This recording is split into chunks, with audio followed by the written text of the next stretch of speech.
Hello and welcome to episode 2 of the Backdoor Folklore podcast. That title is never going to get easier to say. Today we are once again looking at another infamous character from Barnet. Today we are looking at SNEF. So SNEF is a figure of true anonymity within Barnet. Some suspect he is an interdimensional graffiti demon from a realm of time and space far removed from our own. Others, however, suspect that he is simply another agitated youth with a pretty nifty pair of running shoes. For many years, the name and subsequent graffiti of SNEF was seen at nearly every single bus stop, rail crossing and convenience shop shutter in and around Barnet. SNEF's work was so prevalent that it has been said that at any one time during a 10-minute walk, you would easily see the name SNEF over 80 times. It's quite a lot within 10 minutes.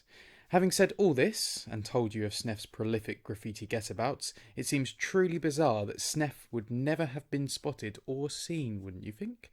Well, that's precisely one of the mysteries we plan on unfolding in today's episode. So, SNEF, as you can probably see from the thumbnail picture, is just a generic kind of graffiti. The one in the thumbnail picture is a kind of large graffiti. A large graffiti? It's a large graffiti. It's a big graffiti. It's a big graffiti on a big wall. But quite often you see just a tiny, small SNEF written on a door, on the edge of a shop front. It honestly could be anywhere, but you see the tiny little SNEF absolutely everywhere. And we saw it for many, many years. I'm not too sure you see SNEF as much these days. But certainly back in the day, I would say, 5 years ago or previous, SNEF was absolutely everywhere. And to anyone who is listening to this who has been in and around Barnet, and by all means I hope you have, because if you have not, you are missing out. Not just on SNEF, but on considerably more. Refer to episodes, refer to other episodes of Backdoor Folklore. So we'll jump in, as we usually do with our characters, with some reports of SNEF. So I've only a couple, and we've kind of alluded to them already. So straight off the bat, SNEF has been reported to have been seen flying through the night sky on demon's wings, moving from shop shutter to shop shutter in the blink of an eye. The very same report mentions the supposed sound of a hissing paint can reverberating around the night sky. In regards to the demonic tone of this report of SNEF, we will be digging deeper into the supposed identity of said graffiti mastermind later on in this episode, but there is reason for this demonic tone. So, as this report says, SNEF has been seen flying through the night sky. I do have a couple of notes here as reference as well, that it could also be a bird, it could also be a bat, it could also be a balloon. It could also... It doesn't mention that any light at all, if SNEF was luminous in any way. But it could also be a Chinese fire lantern. It could, to somebody of very basic eyesight, it could also... He could also have been... he could also have been a firework.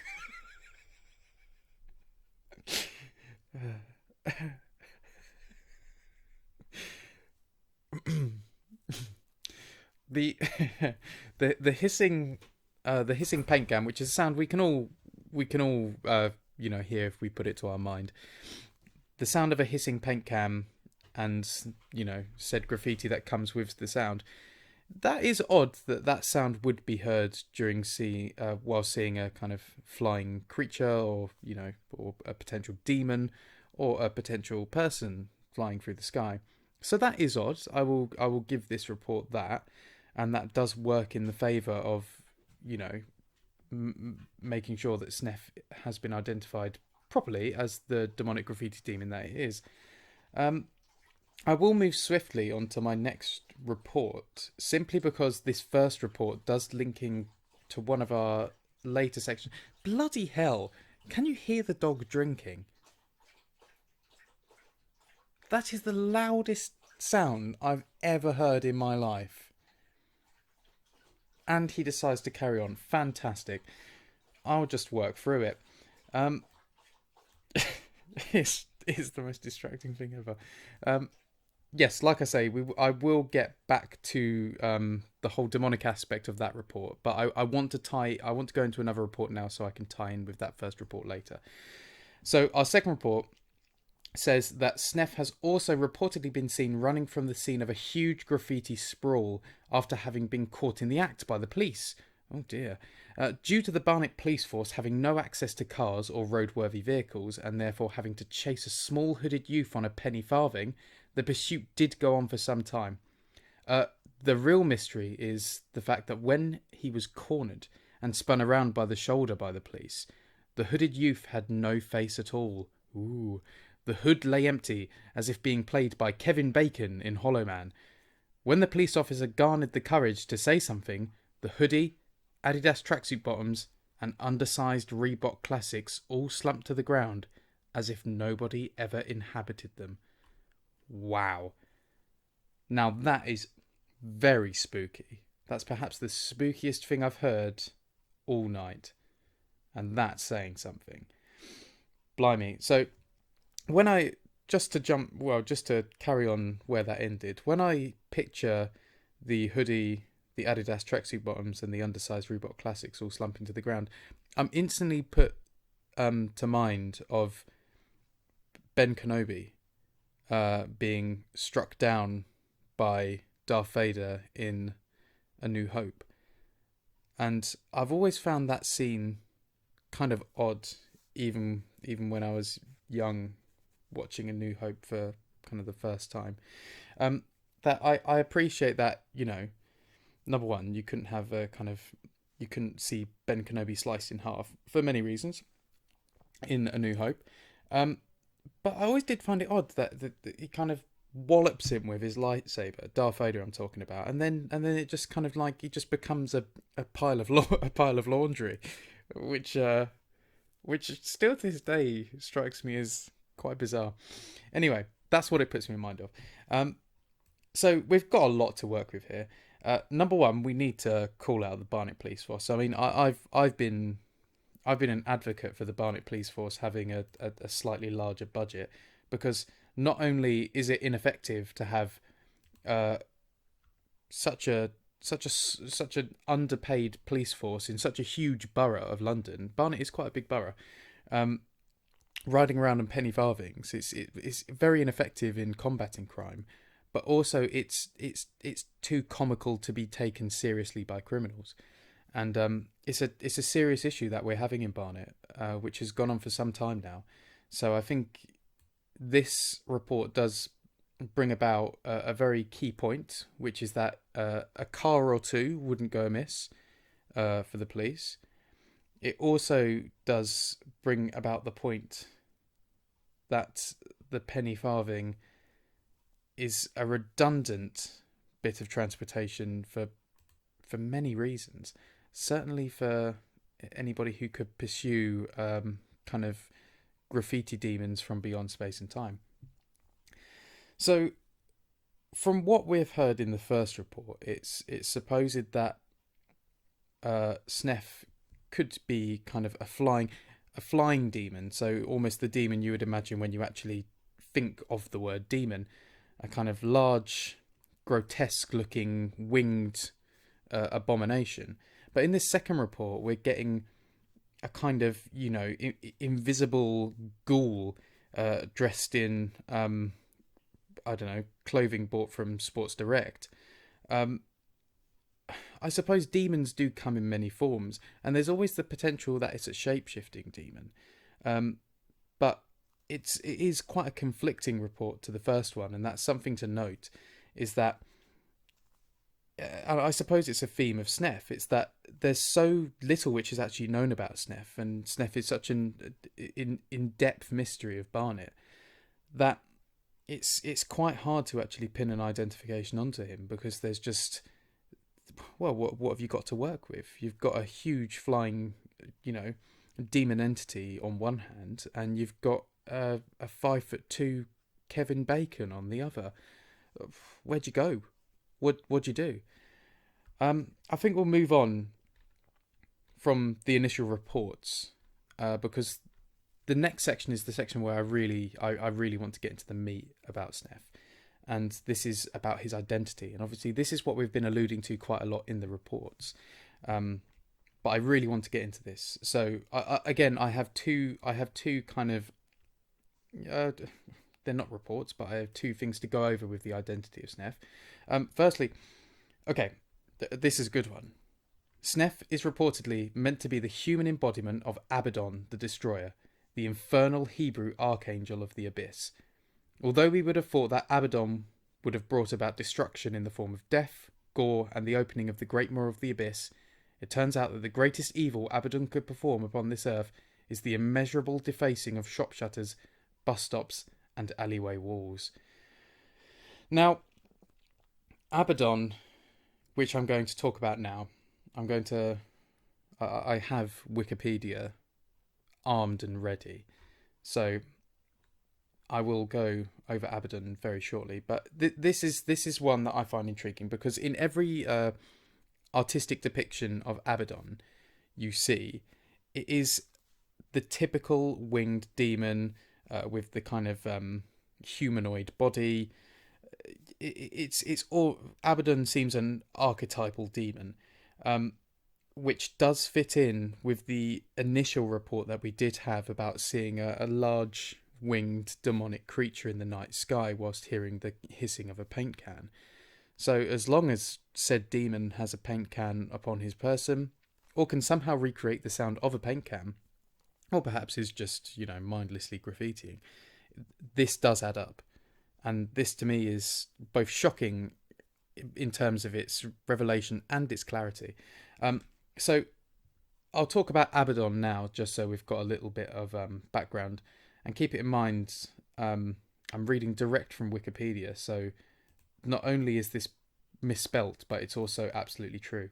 The Hebrew term Abaddon, which kind of translates in Hebrew roughly to destruction or doom, and its Greek equivalent Apilion, I hope I'm saying that right, which means destroyer in Greek, appear in the Bible as both a place of destruction and an archangel of the abyss. In the Hebrew Bible, Abaddon is used with reference to a bottomless pit, often appearing alongside the place Sheol, meaning the realm of the dead. I do apologise if I'm messing up any of these names. In the book of Revelation of the New Testament, an angel called Abaddon is described as the king of an army of locusts. Ooh. His name is first transcribed in Koine Greek, Revelation 9:11, whose name in Hebrew is Abaddon, and then translated Apilion. The Vulgate and the Douay Rheims Bible, again, I do hope I'm saying that right, have additional notes not present in the Greek text. In Latin, exterminans. Exterminans being the Latin word for destroyer. So, like we've said, it does seem an odd way, if SNEF is Abaddon, it does seem an odd way of him going about his aspect of destruction by defacing most of Barnet. But my counter argument to that would be, you got to start somewhere. You could almost consider him on an internship in hell. And, the devil's never going to give you your due if you just rock up at hell headquarters and demand an executive role. It's never going to happen. You got to work your way up. And ultimately, you got to start by getting down and dirty in the pits of hell, pitchforking people's arseholes endlessly. And you've got to put in the work. Hours and hours and hours of work pitchforking people's arseholes, I would imagine. And then finally you work your way up. And finally the devil may entrust with you, I need you to perform a bad deed upon the earth. You've got one bad deed. And upon that one bad deed being done, as long as you bring about a considerable amount of suffering and chaos, you can then be entrusted with more bad deeds. Before you know it, you're entrusted with a town. I think that's where Abaddon is. He's been entrusted with a town, and the town is Barnet. and he's just conjuring ideas. And one of his first ideas was, I'm gonna graffiti the piss out of this town. And I don't think it's a bad way to start. I really don't. I'm just taking a sip of water because I'm thirsty. But I really don't think it's a bad way to start. And so I think there's credence in this story. We will get on to the next suspected identity of SNEF now. So apparently, according to many Barnet residents, SNEF is actually the famous graffiti artist and clothing manufacturer Mark Echo, on holiday in the North London suburb. Mark Echo, according to reports, really enjoys his retreats to Barnet due to its comfortable park walks, its many Wetherspoons pubs, and its ease of access to both London transport links and Costa coffee machines in Tesco Expresses. Now that's something we didn't expect, because we've been caught on the whole demonic aspect of SNEF and his identity for a while now, and that's thrown a total curveball about it, and a very believable one. Nobody's heard from Mark Echo in a while. Maybe I should quickly just Google him. I'm sorry about the reverberation. Well, he's still alive. He's only 49. You'd imagine he'd be a little bit older, to be honest. Well, I think this is largely believable, to be honest. I think it's very possible that Mark Echo could be holidaying in Barnet. It's certainly. I believe he's a New Yorker. Give me 1 second, because I just want to confirm. Known for founding Echo Unlimited, Rutgers University, New Jersey, which is kind of New York, Livingston, New Jersey. Okay, like he's. Oh, I'm making myself look a fool to any American listeners. That'd be, who am I kidding? American listeners. I barely get Barnet listeners, let alone bloody American listeners. He's from Livingston, New Jersey, which I believe would be East Coast. So that is hugely interesting, and I think it is very possible that Mark Echo could be holidaying in Barnet, mainly due to the fact that it's so different to the East Coast of America, and therefore to him probably seems quite exotic. Like it says here in this report, he enjoys the comfortable park walks. He doesn't get many Wetherspoons pubs, and he seems to really like them. He loves the London transport links, which he probably would as a graffiti artist, because, well, why wouldn't you? You could tag up one area and swiftly move on to the other side of London in the best part of an hour and be tagging up that part. And also he likes a Costa coffee machine in a Tesco Express, and, well, who doesn't, Mark? Who bloody doesn't? So that's interesting. I think there's credence in both him being Abaddon the Destroyer and Mark Echo. So I don't know.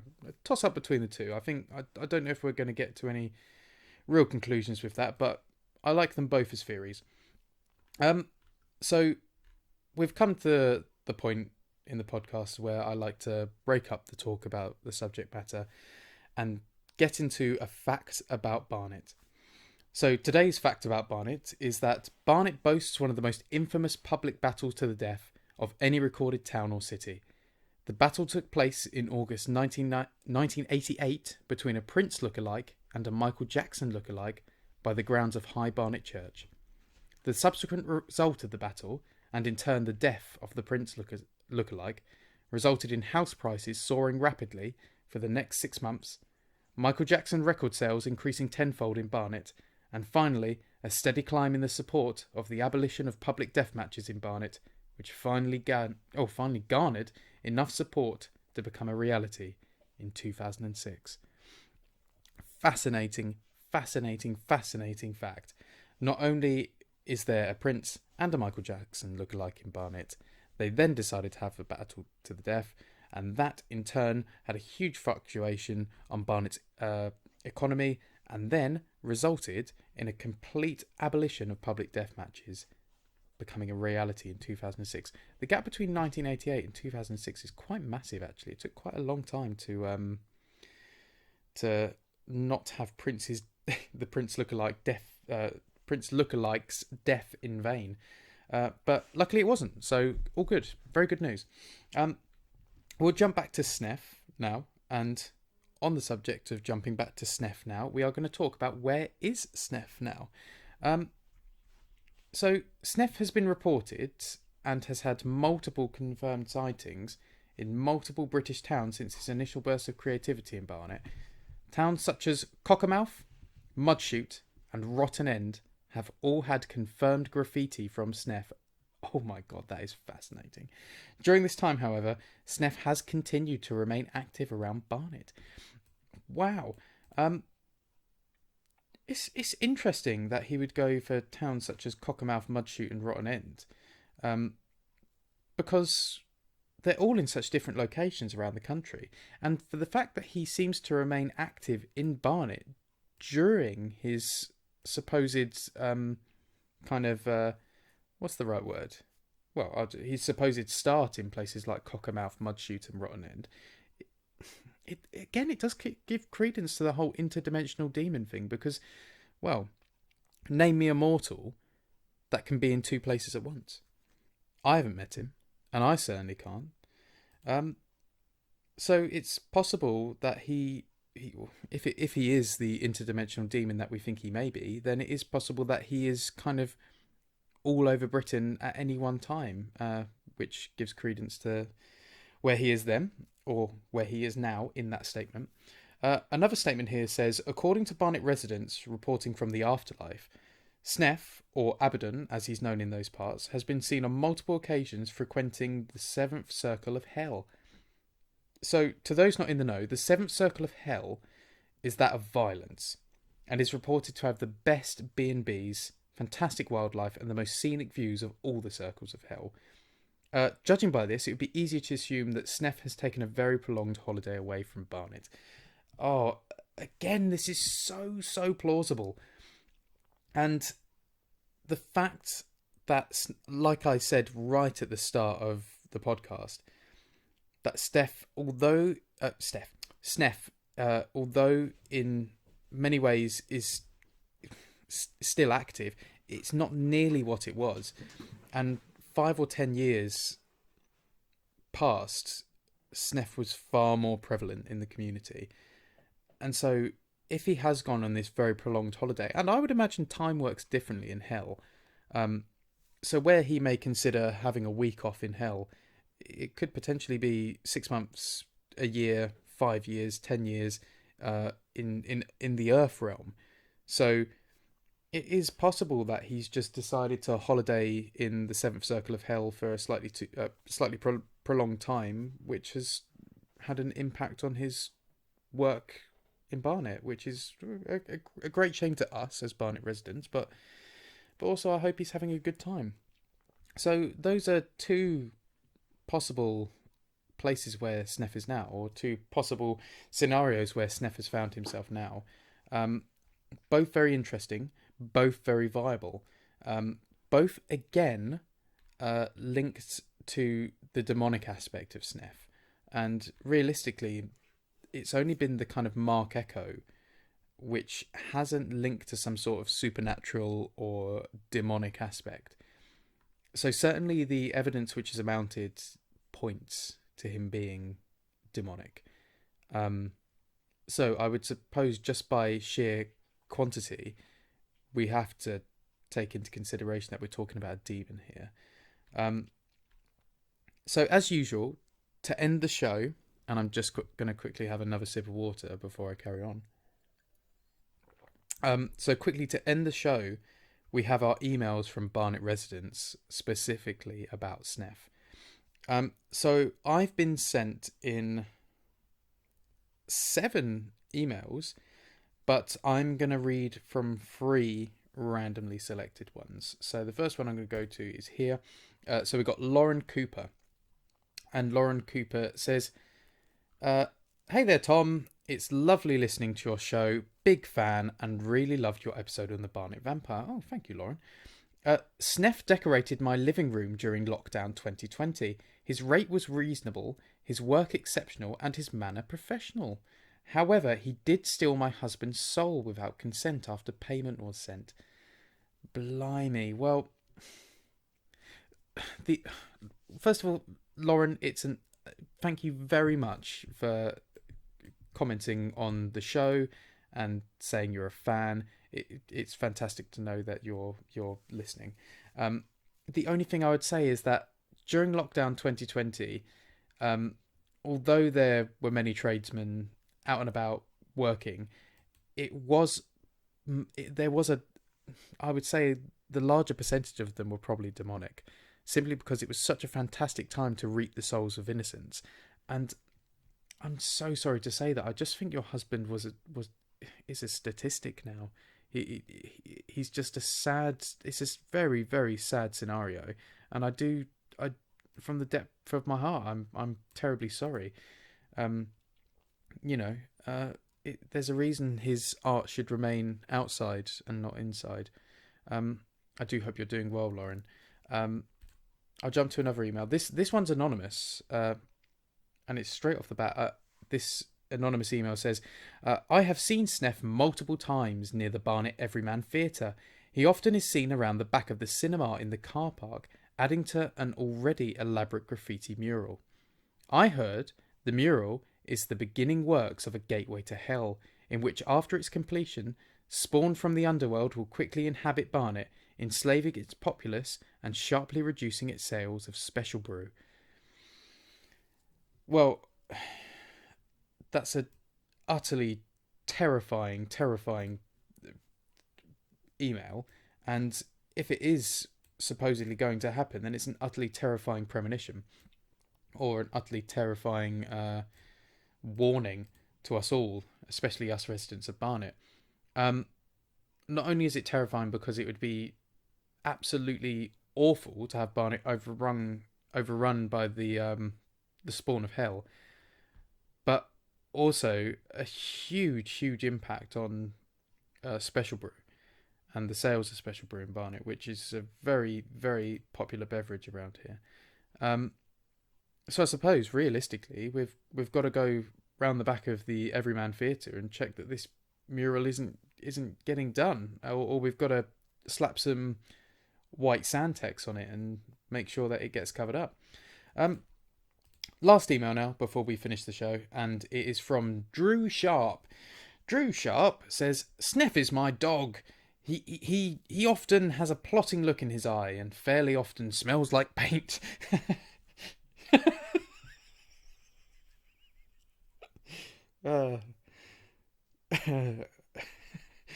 So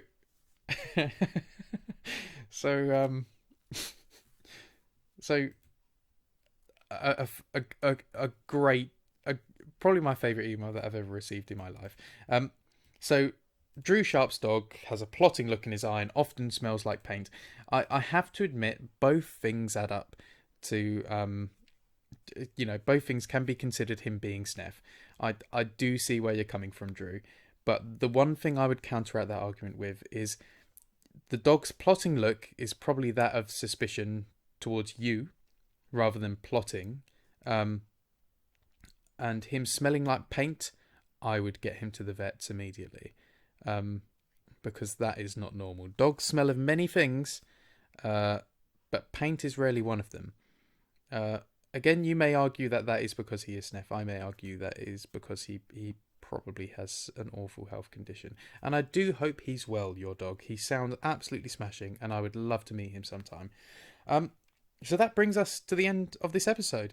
I do hope we've shone a good light on SNEF, and I do hope you've enjoyed the show. If you did, give a thumbs up, subscribe, and tune into the next one. Thank you very much for listening.